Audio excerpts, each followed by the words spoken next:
Hey folks, Alan Saunders, Derek Bell, Steelers Practice Report for SteelersNow.com. Just wrapped up Friday Night Lights over at Latrobe Memorial Stadium. A big night on the training camp schedule every year. Did not disappoint. 13,000 fans in the stands. I think it was one of the biggest crowds I've ever seen. Beautiful night. Cool. This is the first time I've done one of these this year where I'm not drenched in sweat as we're talking here on the YouTube channel. DB, this is your first practice, so I kind of want to lean on you here. What were your impressions from tonight's Friday Night Lights practice? Well, atmosphere-wise, excellent. A lot of fans, like you said, the weather was excellent. I thought it just made for a really cool night to be like watching some football. Also, just really from the jump, Darnell Washington, like being the star of Backs on Backers, probably the least I guess, improbable storyline of camp. But I thought he really showed some nice things, had some nice reps, really against all the edge rushers. I thought that was really the number one takeaway. And I thought Darius Slay had a really nice practice as well. It seems like he's coming on over the past couple of days. That's the second day this week. Slay has had 2 pass breakups and 7 shots. Yep. I think he's looked really good. And I think, in general, the way the secondary has come together was one of the big question marks that we had coming into training camp. It's been very seamless so far. Yeah, communication looked really good. I didn't see any real like coverage busts or anything like that in 11-on-11 or 7-on-7, and that was without Joey Porter Jr. in the lineup today. We really got the chance to see Jalen Ramsey working really exclusively on the outside. Got to see more of Beanie Bishop than I think you guys have seen throughout camp, with him running with the first team nickel. So, yeah, I thought communication was really good. Overall, a lot of guys talking on the field, which I thought was good to see. Yeah, little minor injury for Joey. He looks fine. I think it's just day-to-day. A couple other injuries today. Corey Trice with a hamstring. That's going to be something to monitor because that battle between him and Brandon Eccles for that 4th outside cornerback job has been pretty intense. Eccles has been great. I talked to him after practice. He said that he had a blast in the environment. Said he hasn't done anything like that since he was in high school. He said it's very different than the Jets fan base. You know, not the same. You know, having 13,000 people at practice. But I think he's come on really strong. He's looked really good out there. The other injury, Calvin Anderson, went down very late in practice, was still being evaluated when Mike Tomlin talked to us. So fairly healthy coming out of this one. But, yeah, the depth at corner, I mean, I thought Beanie played well when he got out there too. Yeah, I thought he had a pretty solid practice. I mean, just to go back to what you were talking about with the tackles, with Calvin Anderson getting banged up a little bit, I thought the tackles was a position that I was really looking forward to seeing. I thought Troy Fautanu had some nice, good back and forth with T.J. Watt.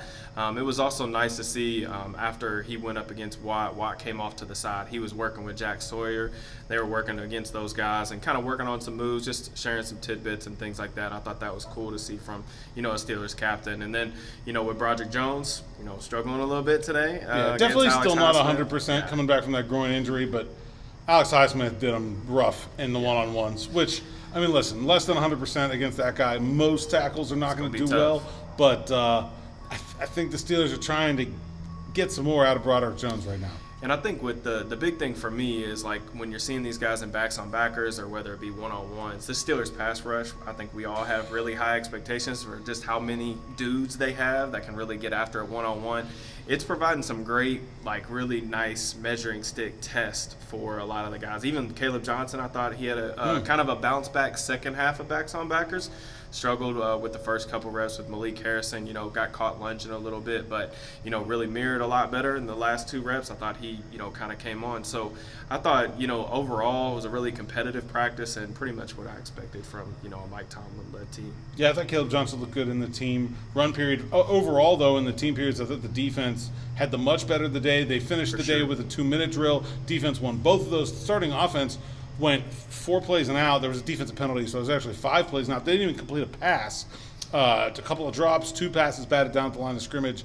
Just not in sync. And, I don't think any of the pieces – look, I mean, I think we've all acknowledged that they probably need another wide receiver. But, I don't think there's going to be problems with Pat Freiermuth and DK Metcalf and Jonnu Smith. They're just not quite all together on the same page yet. Yeah, everything just kind of looked a little bit discombobulated today. There was a lot of passes batted down at the line of scrimmage. I know Alex Highsmith had one. Jack Sawyer had one or maybe 2. Herbig had one. Herbig had one as well. So kind of what I kind of anticipated seeing with Rodgers at the helm, a lot of quick passes, a lot of shotgun, getting the ball out in quick game and things like that. His best pass of the day, unfortunately, was that cover 2 hole shot down the sideline to DK Metcalf. Went off his hands. You said that was his first drop really of all of camp. So kind of just I guess a kind of a frustrating output, for the offense and pads. Definitely, my conclusion to the day was that the defense was far and away the best unit. Yeah, second unit went down there on their 2-minute drill, and James Pierre got an interception of Mason Rudolph in the end zone. Pierre only on the second team because Trice is out, and he's in that battle too because he was the starting punt gunner. Him and Eccles were the first two to take that, take those reps in special teams. So something to watch for there as well. Any other takeaways from Friday Night Lights here before we wrap things up? I'm trying to think about. I would just say Chuck Clark continuing to kind of like work in. I just really wanted to see like how he was communicating with the other guys. I think one of the things that I told you like at the very beginning of practice was just Peyton Wilson looks a lot different to me than the last time I saw him here. I really think that for the most part, rookie off-ball linebackers typically struggle when they come into the NFL. I thought Wilson, had some good moments, had some not so good moments as a rookie, but to me, it's just night and day different from this time last year when I saw him at Friday Night Lights. He looks way more confident. He's talking a lot more trash. I just think that obviously with a person with his athleticism, him being able to like kind of the processing speed, catching up with those traits is going to be really fun to watch. And I think, even in Backs on Backers, like he was one of the guys that was very vocal in that setting. So, I mean, that Did he get Gainwell again? Yes, he did, and he ran straight through. So, yeah, that was He got him. So at the end of, they went four rounds. The first time we did Backs on Backers, and it was 3 straight bull rushes, kind of maybe like 1-1-1, like a clear win, a clear loss, and kind of in the middle. Then the last rep, he just stopped short and sent Gainwell flying. So I was kind of interested to see if they'd go back to that. Yeah, he got him twice. I know his best rep was literally just speed to power right through Gainwell's chest and kind of blocked him back. But another thing that I would think, if you haven't ever seen like Backs on Backers in training camp, it is like by far the coolest thing I feel like about this type of setting. The intensity is always super high, but it's Mike Tomlin wasn't over there for the first 2 or 3 minutes of the session. The second he walked over there, it just seemed like the intensity level hit like an extra notch. But I just think that kind of speaks to his like aura and presence. But I just think it's a really good environment for those guys. A lot of people chirping. I thought the funniest part of the whole session was Darnell Washington.